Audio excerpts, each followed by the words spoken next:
Okay, we are live. What is up? For those of you watching the replay, you can still heart.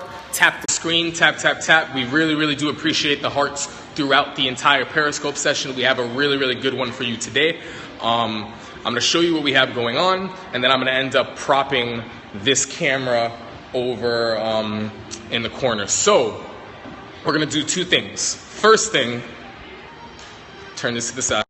Do three things. We have this girl hanging out on the treadmill. Morning, how are you? Sutherlands, what's up? Hey, listen, I was doing my homework. Some Sutherlands are harding up and some Sutherlands are just reaping the benefits. We need hearts. What's up, Leroy? How's it going, brother? So we have her. She, believe it or not, is a little bit more experienced. We're gonna save her for the end and work her for her food. This is their breakfast slash lunch. If you guys have people that are going to be interested in having fun remote collar sessions, we're going to be teaching her recall for the very first time, I believe, right? What's up? How are you? Hey, what's up? And then we're going to be showing you a dog that's a little bit farther in the program. This dog came here for dog and human aggression issues, all fear-based and insecure. This dog came for the same thing, dog reactivity, and mostly dog aggression, but some human anxiety stuff derives 100% from insecurity and anxiety. So, another thing that I have, I'm going to use it on a remote that's not attached. I have this CB radio. CB radio is going to help you. Unfortunately, I cannot keep it by the camera because it only picks up the frequency when it's close to me. When you guys hear this, you know that the button is on. When it is off, that's when it's off. So a couple things to know. I'm either going to do this to myself. Very important. Some of you guys already know, but I have to make a point to do this. Ozzy, can I have you for a quick sec, bud? I have to make a point to show this. I'm going to put this on myself. I'm going to show you the level that I start to feel, right? Turn this toward me. She is working on a level 6, right? I do not feel a level 6. Maybe if I put it on my eyeball, right? I'm not putting it on my eyeball today. What I'm gonna do is I'm gonna turn this on. When you see I'm pressing the orange button, which is for this orange collar, that's when the red light goes on. What I'm gonna do for you guys is I'm gonna show you when I start to feel it, and then I'm gonna go out and I'm gonna max the collar out and hold it in my hands, right? Some of you are already, for haters, oh, well, what if you put it on your neck? If you want me to put it on my neck, I'll put it on my neck too, right? The important thing is, yes, it does get uncomfortable at certain levels, but I'm not traumatized. I'm still gonna meet up with my wife after, have dinner, go to like jiu-jitsu class, like still train dogs. I'm not gonna be traumatized, and we're also not working dogs on those levels, right? So she works on a 6. I'm actually gonna start on a 6. Can you see that? Does that show it? Yep. Yeah? Okay. Question. We'll get into the questions in just a little bit. I'm gonna get this going, right? In my hands, you can see that it's on. I'm slowly, you can hear it also, going to start dialing up. Every now and then I'm gonna let go and I'm gonna reapply. I start feeling it here. Can you see that? It's a level 20, right? I'm gonna continue to go up in levels. You can see that, right? I feel it on a 32, 50, going higher. My hand is still here. What level am I on right now? Can you see that? 67, going higher. That is max. I'm not BSing you. It's on, I feel it.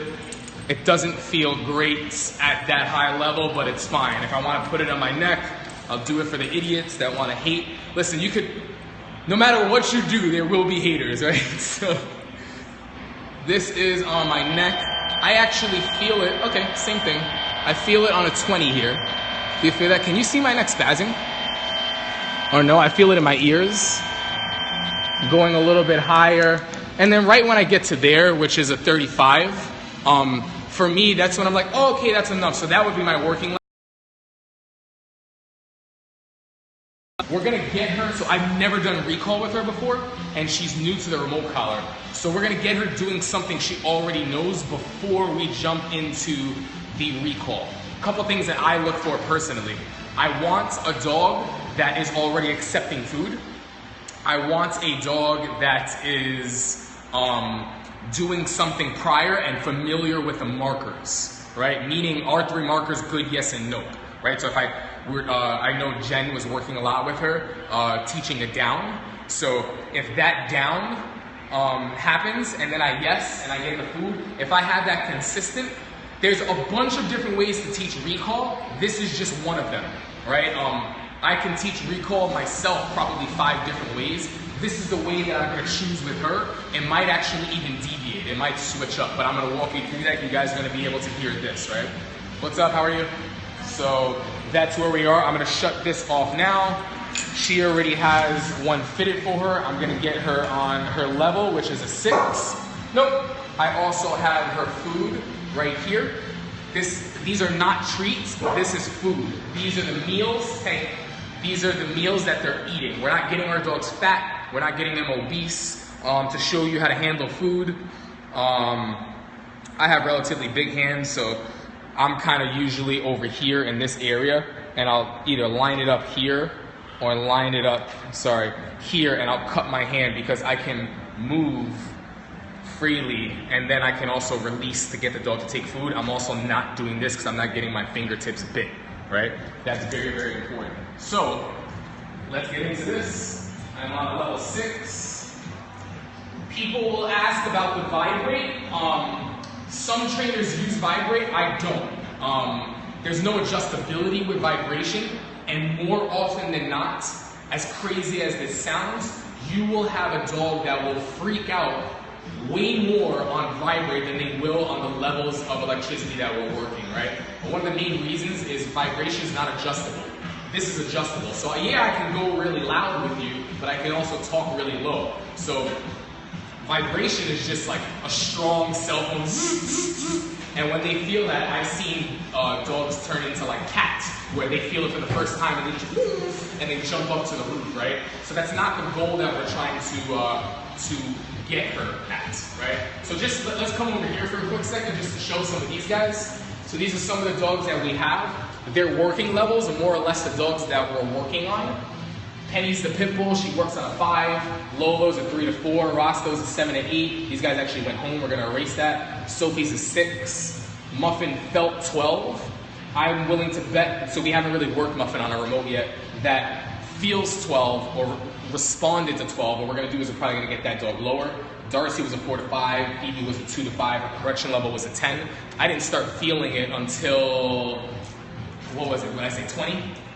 In my hand, and also around my neck, I started feeling it around like 11, but 20 was like, oh, I feel it, and I got to 35, and I was like, hey, that's enough for me. That might not be enough for you, 3 might be enough for you, who knows? Most people don't start feeling it until 12, neck of steel. What's that? Neck of steel. No, it's not even that, it's just that people think that the brands that we're using compared to like over-the-counter crap, they think that these are hurting dogs, and it's like that, and that's not what it is. So it goes against, that's why I don't call it a shock collar, because a couple things. If you're calling it a shock collar, you're probably using it that way. Meaning you're teaching the dog what not to do. What, don't do that, don't do that, don't do that. What we're doing is we're just tapping on the shoulder. If you and I were at a bar, and you're talking with the bartender, right? You're flirting with the bartender, and we're waiting for my friend Jen to walk in. If I realize that Jen comes in the door, I can assure you, while you're in conversation, I'm not gonna wave a cupcake in your face and say, hey, look at me. Okay, now that you're looking at me, check it out, Jen just got to the bar. It's freaking ridiculous, right? What I am gonna do is I'm gonna say, hey, look who just showed up. Jen's here, hey, Jen, what's up? So what we're doing is we're tapping on the shoulder, and we're teaching them a couple things. We're teaching them that that sensation is me. If we're getting into corrections, like superstitious corrections where you don't want it coming from you, those would be higher levels, but this is communication based. This is taking the place of this. So I'm gonna show you this really quickly. When she's doing something else, and I apply pressure, she comes this way, pressure shuts off. All I'm doing is I'm gonna be pairing this. In the very beginning, because this is her first time, the levels of the remote, or the remote collar is actually gonna go on before I have her do what I want. In this case, I'm not naming here. We're not seeing that until I get what I like. I might not even do it in this session, right? So what you're gonna see is the remote collar is gonna go on. The remote collar is going to stay on until if I'm over here and I'm the dog and I'm calling, I get this. When I get this, leash pressure, if I'm using it, and remote pressure will shut off. We're not doing taps. We're not doing tapping turns right now. That's not what it is. I'm getting her to realize that there's a specific choice that she makes that shuts pressure off. There's nothing wrong with tapping turns. You just have a greater risk of confusing a dog, and a lot of people don't know how to keep a good rhythm with that, right? We might jump into some of that stuff. Before I get into that, I want to see if she's accepting food, and I also want to see if she's doing some of her other stuff. So we're going to do that with downs. I'm not going to say down and pressure this because this is not a correction. This is going to go on. I'm going to tell her down because she actually already knows down. What's going to happen is she's going to feel a sensation because it's super low. She's just feeling a tapping. It's not hurting her. And she's going to go, that's a weird sensation. I don't know what the hell that is. Oh, but I know down. Let me down. Holy cow, or holy shit for some of you, that pressure shut off when I went down. That's interesting. And then I'm going to guess her. She's going to get her food. She's going to, wait a minute. Is it really that easy? When I feel this, I listen to you, and you're the guy that gives me really good advice and says, hey, I can tell you how to shut that off. Do this. That's actually the same thing that we do with our seatbelts in the car. That's negative reinforcement, right? You hear that annoying dinging sound. We would call that unpleasant stimuli. You hear that annoying dinging sound, and the only thing that shuts that off is making the choice to click your seatbelt in. Nothing else, right? So that's basically what we're trying to teach, okay? Is that a choice that I made. I tried turning the radio off. I tried signaling. I tried, banging on my steering wheel because why is this sound going off? And then I went ahead and I clicked. It didn't hurt. It qualifies as unpleasant maybe, but the choice is what got me to shut it off, right? So we want her to realize that her choices matter, okay? So that's it in a nutshell. We're gonna go into the down. Hey, Kayla, can I get you to cut the music just a little? Thanks. Just shut it off right now, yeah. Or you can lower it, that's fine. So what we're gonna do is, I'm gonna actually sit her first, and it's gonna go like this. Good. See if she's taking some of that food. She is, that's really good. I'm gonna go ahead, button's gonna go on, then I'm gonna do what she knows. In this case, the way I tell her is through leash pressure. So it's gonna be, good. All right, and you can see she knows that good. She heard it, she was like, good, that's what you want me to do? Now we're gonna go into some downs and yeses, right? So, down. Yes, good girl, good job. And the pressure is here not to slam her into compliance or anything like that, but to give her assistance because she knows it this way. The reason I'm stepping on my foot is because I don't want to do this, but I want to get to a point where I don't always have to say down and do this silly motion, especially if I'm out on the street and I have shopping bags. I want my dog to actually know what down is, right? So having her feel this pressure, which is actually what puts her into that without me telling her, girl, I know that she speaks this language. So basically the tools are different languages. I'm giving her different languages, and I'm using these tools, these languages, to then talk to her and give her direction, right? Let's go. So, as we're moving her, we get her over here. I'm gonna see if she's gonna DOWN. Down. Yes. And this actually sounds scarier than what you're actually feeling. She's on a level 6. Remember, I didn't feel this till level 20. Alright? Down. Button's still on. Yes, good girl. Button was still on. It just sometimes this cuts out. And the goal is to fade out leash pressure, right? So if I get to this point, down. Yes. Alright, do this again. And then we're going to go into a little bit more movements, right? Down. Yes, good girl, good girl. This movement that I just did is actually going to tie into what I want with recall. So we're going to get into recall now. I'm going to show you this.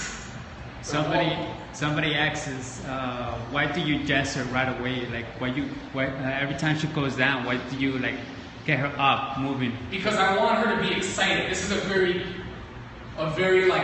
non-confident dog, a dog that just says, I want her to realize that that motion right there at that moment is the reason why you get this food. I'm not bringing food to you. I'm making you work for it. For her, she's very anxious. I'm making her hold positions because I want her to realize that her working for it is her doing this. For her, I want her to get more excited. I want her to realize, wait, like what I do matters? Like what I do is what's getting me this food? This is freaking awesome. And then you start getting flash. You start getting pizzazz. You start getting, I know what to do. You tell me down to get this. You tell me down to get this. And you become fun. So she's a very kind of this kind of dog, very nervous, very fearful dog. So this is going to bring confidence out. And as silly as this sounds, even though people say that you can't do it, we're using remote collar training to actually instill and bring out confidence in her.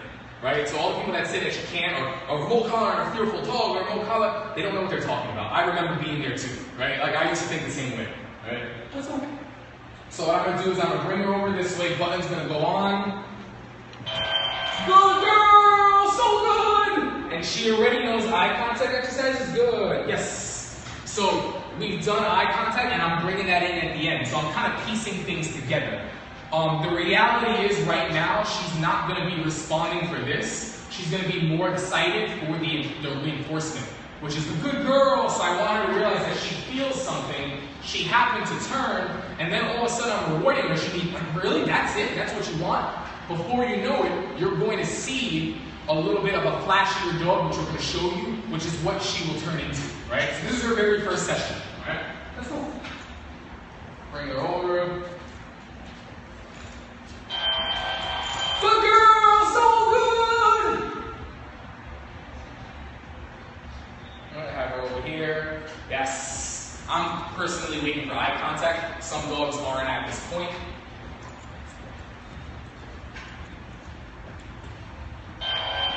Good girl! You can see I didn't use any leash. Right now, a lot of this is more for my body language. Oh. Yes. My body language, not the remote. The remote just happens to go on and go off at a specific time when she's already doing this anyway. So eventually, it creates almost, this is my opinion, it creates almost a nostalgic type of association. And I'm sure there's got to be some of you that have listened to a certain song that comes on that brings you right back to that summer, or smell a certain perfume or cologne that brings you back to that one night stand or that spring fling or that relationship that you had in the summertime. I believe that the association with this, with food, with fun, with going, oh, I know what happens when I feel that down the road, is what happens when you start to get like a dog that actually gets endorphins and gets adrenalized, and they feel this, they go, oh, and everything else stops. That's what I call middle name relevance, right? So at the end of the day, I want to be middle name relevant. When I was growing up, my mother could be like, Blake, Blake, Blake. I could be ready to play baseball, ready up to bat. Blake, Daniel, you get the bat. My mother just called me by my middle name. That's middle name relevance. So it's not recall when it's convenient for the dog. It's recall no matter what. It's recall if you're chasing that ball into the street. It's recall if you're chasing that deer or that squirrel, right? It's recall if you're in the middle of play and you come back. And that is what gets you bomb-proof. That's what gets you to a point where dogs start realizing that you are more important than the rest of the world. That is the dog that you can do anything with. Does that make sense? All right? Are they still harding? Yep. I will slap them. All right, so that's basically what we're doing. We're going to be over here. I might even move her back over this way. All right? Let's go, girl. Let's go, girlfriend. Good girl! So good! Yes. It's all right. I'll get her moving. Let's go. Come on. And you can see at this point I'm not even using the leash, right? I'll show you right here. I have the leash in my hand just in case. Good girl! So good! So good! And for right now, all I'm looking for, there's different bits and pieces. Yes. All I'm looking for is the turn. Later on, I'll worry about shaping her up in here. Later on, I'll worry about adding the here. Right now, this is how I'm talking to her. If my dog was deaf, saying here wouldn't matter. This is what matters, right? We actually train a lot of deaf dogs on this. So this is pretty much it. This is how we teach recall. I'm going to get her off, and we're going to jump right into her. In a second, I'm going to do one more with this girl. Check this out. Good girl! So good! She's figured it out. Yes. She's like, wait, when I feel that come to you, that gets me food? Easy. Easy, easy, easy, easy, right? Right, and then obviously she's done this a little bit. Let me not scare her with this. Good, please. Good, down. Good girl. And I know this cuts out early. This actually went on before I said the command, right? Before I said what she was confident in. So that is her very first recall session. I'm keeping it at that. That's it, right? What I'm gonna do with this girl, it's gonna be a little bit more brave. She's at a point where she's a little bit farther along. There's still a lot of work to do with her, but oh, it's perfect. It was like a perfect hour. Let's go, girl.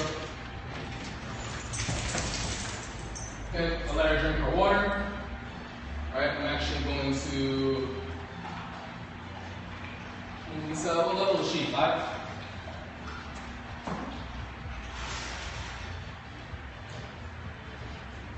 So I'll let her walk over there. That's all good. Let her be a dog, right? Let her get lost. Let her know it's okay. Let her know it's okay to be free. Nope. Go. Not that free. Beat it. Down. Good. And that's just to help her out, right? This is a dog aggressive dog, by the way. So right here, when she's not looking at me, or she's focused on that. Penny here. Good girl. Yes. And she's goofy. I personally don't care about her position. I can kind of shape that up a little bit later. Penny here. Good girl.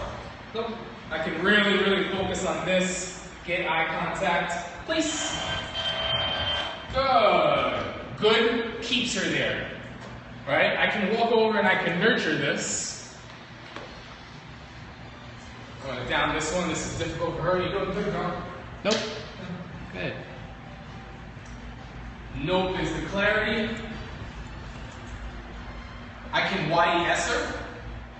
Yes. Right? For food. Or what I could have done. Penny, please. Good. What I could have done was went back into recall. Right? Penny here. Good girl. Right. Yes. Right? Another thing, again, for the critics and the haters, or just people that have questions, she will do this without a remote. A lot of people will be like, well, I can teach it without a remote. That's actually how we teach it. This is not done because we can't do it any other way. You give me a freaking tomato, I'm going to train your dog. I don't need these tools. This just makes it easier for our clients, right? So for all you haters, shut up, right? You got to do that sometimes because they just sound so stupid and they think that they told you something, and it's like, you really, wow. It actually shows like how inexperienced they are when they think a certain way. So the remote collar is there, right? I'm gonna let her drink her water, check this out. Penny here, good girl, good. Penny, place, good. Penny here, good girl. Nope, there. Good, place. Good. Down. Again, you'll have more haters that will say, oh, well, that's just because the remote collar's on and she thinks she's going to be, like, in pain or something. Again, you don't know what you're talking about. You're making... Listen, the people that want to hate, it will not go well for you, right? It just won't. Like, it's not... Just stop. It's not going to work, right? You're gonna make yourself continue to look stupid, right? Penny here. Good girl. Look how scared she is. Look how like, oh my gosh, she's only doing it. Yes, there we go. Good girl. I can also do this without food if I want to. Right? Penny, please. Good. Penny, here. Good. No, I don't think so. Penny, nope. Good. Down. Good. Sit. Good. Down. Good. Place. Yes. Oh, good job. Come on. Yeah. All right, so I'll give her a little reward. Penny, place. Nope. Place. Help her with my body. Down. And this is, you can see driving her up. She's having fun. If I want to slow it down, I calm her, right? Good. More goods. More goods, right? Any place. Down. Good. Everything changes, my energy changes, right? So, we're gonna continue to use the remote. Why? Not because we need to, because I want this girl to be 100% fluid in that language, because there will be a time. There will be a time, and we're gonna use it whether she's doing the commands or not, because we're not hurting her, we're not shocking her into compliance, right?